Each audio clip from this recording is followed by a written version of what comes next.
All right, let's dive into something I think we all know on some level. That inner struggle, that conflict inside that shapes our choices and, honestly, the entire world around us.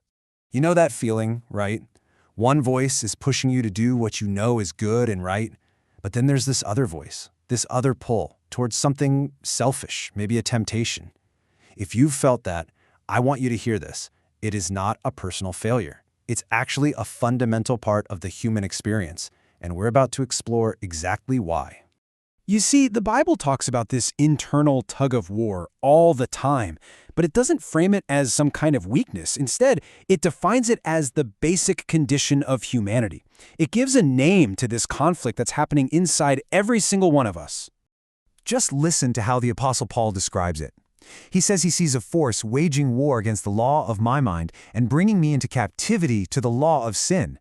Wow, that's not just poetic language, is it? He's talking about a literal war inside his own head, feeling like a prisoner to a force he just can't seem to control. Does that sound familiar at all? Okay, so what are these two warring factions? What are these competing desires that turn our hearts into a battleground? Well, Scripture is incredibly clear on this. And right here, this is the core diagnosis. The conflict isn't just about good ideas versus bad ideas, it's so much deeper. It is a spiritual battle between two totally opposed natures.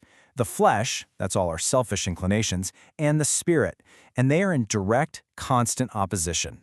And when you lay it out like this, the stakes become crystal clear. The path of the flesh, of our selfish nature, it doesn't just oppose the spirit, it leads straight to emptiness.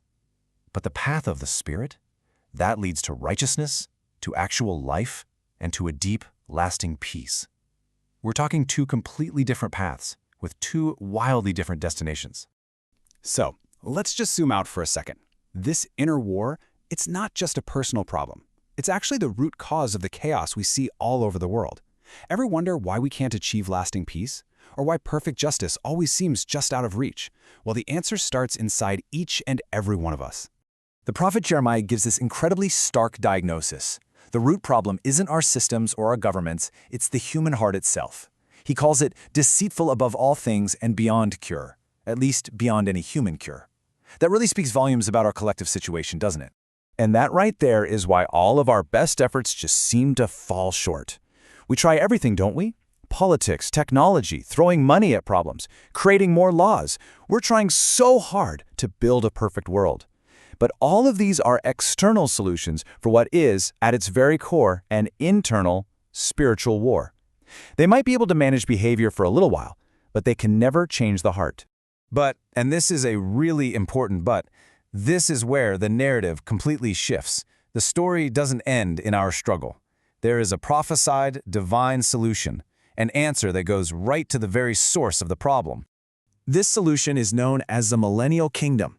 Now, it's not just another new form of human government. It's a prophesied restoration of righteousness from the inside out, led by Christ himself. This kingdom is God's direct and final answer to the war raging within our hearts. Just try to imagine that for a moment.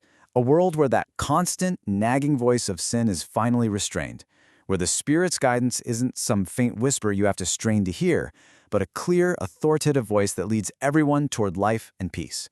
That is the incredible promise of this coming kingdom.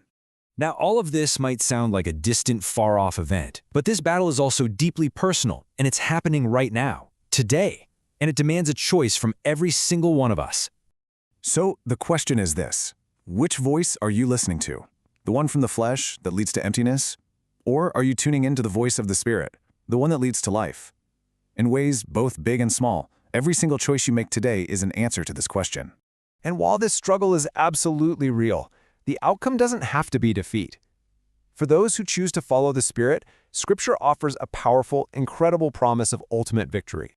This is one of the most powerful promises in all of Scripture. It doesn't say we won't have to fight. No, it says that in the battle, we are more than conquerors, not because of our own strength, but through Him who loved us, through the love of God, which is an absolutely unbreakable bond.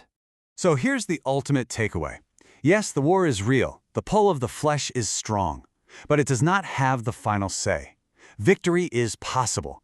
And it's not found by trying harder, but by surrendering to the one who has already conquered. And that leaves us with one last crucial thought. The choices we make today, in this inner war, they aren't just for today. They are our preparation. They are how we align our hearts with the righteousness and the peace of the kingdom that is to come.